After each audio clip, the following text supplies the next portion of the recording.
പിതാവിൻ്റെയും പുത്രൻ്റെയും പരിശുദ്ധാത്മാവിൻ്റെയും നാമത്തിൽ ആമേൻ. ഈശോ മിശിഹായിക്ക് സ്തുതിയായിരിക്കട്ടെ. യേശുവിൽ സ്നേഹം നിറഞ്ഞ സഹോദരങ്ങളെ എല്ലാവരെയും ദൈവവചന ധ്യാനത്തിലേക്ക് നമ്മുടെ കർത്താവായ യേശുവിൻ്റെ നാമത്തിൽ സ്വാഗതം ചെയ്യുന്നു. നമ്മുടെ കർത്താവ് ഈശോ മിശിഹ എല്ലാവരെയും സ്വർഗം തുറന്ന് അനുഗ്രഹിക്കട്ടെ എന്ന് പ്രാർത്ഥിക്കുന്നു. പ്രിയ സഹോദരങ്ങളെ, ഒരു വ്യക്തി പരിശുദ്ധാത്മാവിനാൽ നിറയപ്പെടേണ്ട മേഖലകളെക്കുറിച്ച് നാം ധ്യാനിക്കുമ്പോൾ കർത്താവിൻ്റെ വചനം നമ്മോട് ഇപ്രകാരം പറയുന്നു. റോമാലേഖനം 14 അധ്യായത്തിൻ്റെ 17 തിരുവചനം: ദൈവരാജ്യമെന്നാൽ ഭക്ഷണവും പാനീയവുമല്ല, പ്രത്യുത നീതിയും സമാധാനവും പരിശുദ്ധാത്മാവിലുള്ള സന്തോഷവും അത്രേ.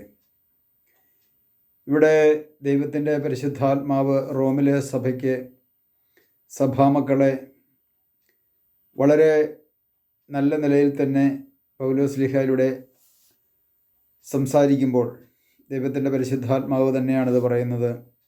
ദൈവരാജ്യമെന്നാൽ ഭക്ഷണവും പാനീയവുമല്ല,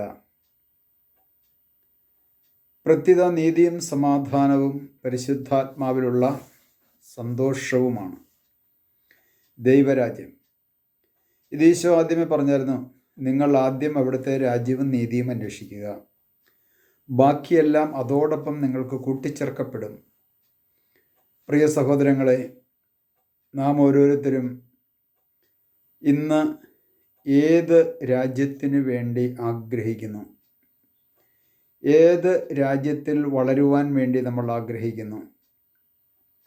ലോകരാജ്യത്ത് വളർന്ന് ലോകത്തിൻ്റെ ഒരാളായി മാറുവാൻ ഞാൻ ആഗ്രഹിക്കുന്നുവോ?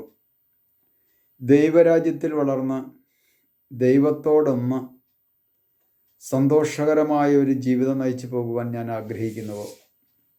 ഇത് നമ്മുടെ ജീവിതത്തിൽ ഇതിലേതാണ് നമ്മുടെ ആഗ്രഹം? ദൈവത്തിരുമുമ്പിലൊന്ന് ആത്മപരിശോധന ചെയ്യുന്നത് നല്ലതാണ്. ഇതുകൊണ്ടാണ് പരിശുദ്ധാത്മാവ് പറയുന്നത്, ദൈവരാജ്യം എന്നാൽ ഭക്ഷണവും പാനീയവുമല്ല എന്ന് പറഞ്ഞാൽ തീനും കുടിയുമല്ല. ഇന്ന് പലപ്പോഴും തിന്നു കുടിച്ച് സുഖസുന്ദരമായ ഒരു ജീവിതം നയിക്കുവാൻ ആഗ്രഹിക്കുന്ന ഓരോ വ്യക്തികളെയും നോക്കിക്കൊണ്ട് പരിശുദ്ധാത്മാവ് പറയുന്നതും അതുതന്നെയാണ്. ദൈവരാജ്യം എന്നാൽ ഭക്ഷണവും പാനീയവുമല്ല.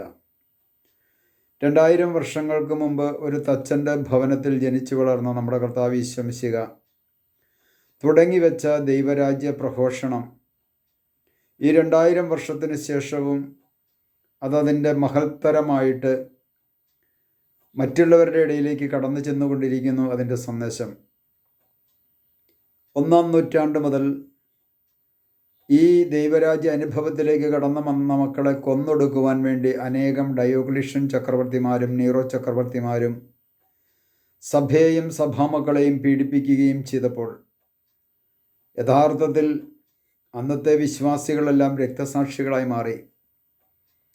അങ്ങനെ ആ രക്തസാക്ഷിത്വം വഹിച്ചുകൊണ്ട് വളർന്ന സഭ ഇന്ന് ലോകത്തിൽ എല്ലാ സ്ഥലങ്ങളിലും നന്മയുടെ പ്രതീകമായി മാറ്റപ്പെട്ടുകൊണ്ടിരിക്കുന്നു. സകല മനുഷ്യർക്കും നന്മ ചെയ്തുകൊണ്ട് സഭ മുൻപോട്ട് പോകുന്നുവെങ്കിൽ, സഭയ്ക്ക് നേതൃത്വം കൊടുക്കുന്ന വ്യക്തികൾ ആ സഭാമക്കളെ നയിച്ചുകൊണ്ട് പോകുന്നുവെങ്കിൽ, അത് ദൈവത്തിൻ്റെ പരിശുദ്ധാത്മാവിൻ്റെ വലിയൊരു ഇടപെടലാണ്. ഇന്ന് സഭയെ നയിക്കുന്ന പരിശുദ്ധാത്മാവാണ്. അതുകൊണ്ടാണ് സഭാമക്കളോട് പറയുന്നത്, ഇത് തീറ്റയും കുടിയും ഒന്നും അല്ല ദൈവരാജ്യം എന്നാൽ, പ്രത്യുത നീതിയും സമാധാനവും.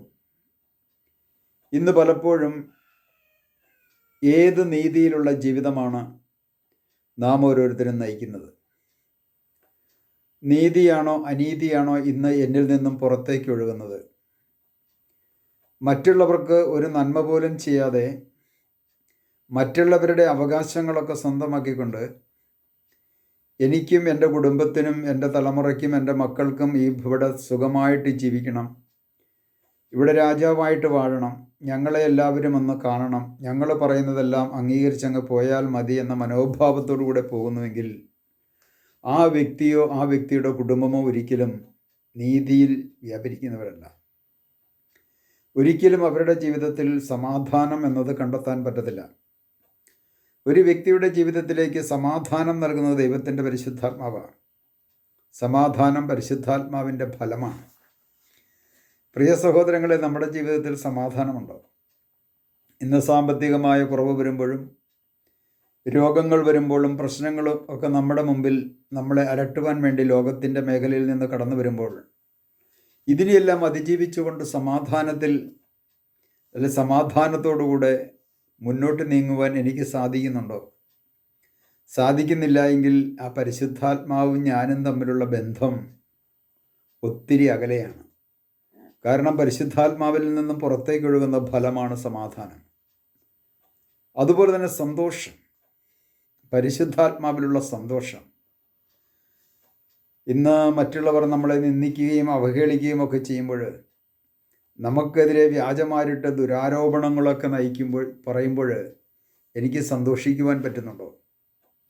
മാനുഷികമായ തലത്തിൽ ഏതൊരു വ്യക്തിക്കും ദുഃഖമുണ്ടാകും.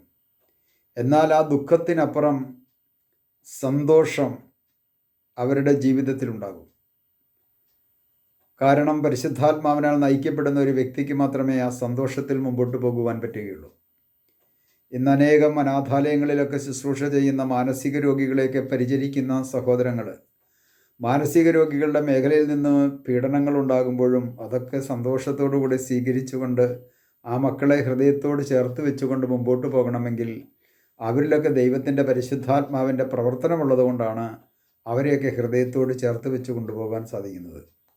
അപ്പോൾ ദൈവത്തിൻ്റെ പരിശുദ്ധാത്മാവിൻ്റെ പ്രവർത്തനം എന്ന് പറയുന്നത്, അതായത് പരിശുദ്ധാത്മാവിലുള്ള സന്തോഷം, ആനന്ദകരമായ ദുഃഖങ്ങളും ദുരിതങ്ങളും തകർച്ചകളും ഉണ്ടാകുമ്പോൾ അതിനെയെല്ലാം കാൽച്ചുവട്ടിലാക്കിക്കൊണ്ട് പരിശുദ്ധാത്മാവിൻ്റെ സന്തോഷം മറ്റുള്ളവർക്ക് പങ്കുവെച്ചു കൊടുക്കുന്ന മക്കളായി നാം ഓരോരുത്തരും മാറ്റപ്പെടണമെങ്കിൽ ദൈവത്തിൻ്റെ ആത്മാവിനാൽ നാം ഓരോരുത്തരും നിറയണം.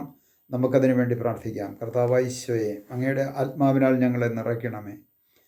പരിശുദ്ധാത്മാവായ ദൈവമേ, അനുദിന ജീവിതത്തിൽ പ്രശ്നങ്ങളും പ്രതിസന്ധികളും ഞങ്ങളിലേക്ക് കടന്നു വരുമ്പോൾ പ്രശ്നങ്ങളെയും പ്രതിസന്ധികളെയും അതിജീവിച്ചുകൊണ്ട് ക്രിസ്തുവിൻ്റെ സാക്ഷ്യം വഹിച്ച് ആ ക്രിസ്തുവിൻ്റെ സ്നേഹം പാപങ്ങളിലേക്ക് തന്നേക്കാൾ താഴെയുള്ള വ്യക്തികളിലേക്ക് ഒന്ന് പകർന്നു കൊടുക്കുവാനായിട്ടുള്ള കൃപയും അനുഗ്രഹവും ഞങ്ങൾക്ക് ഓരോരുത്തർക്കും നൽകി അനുഗ്രഹിക്കണമേ.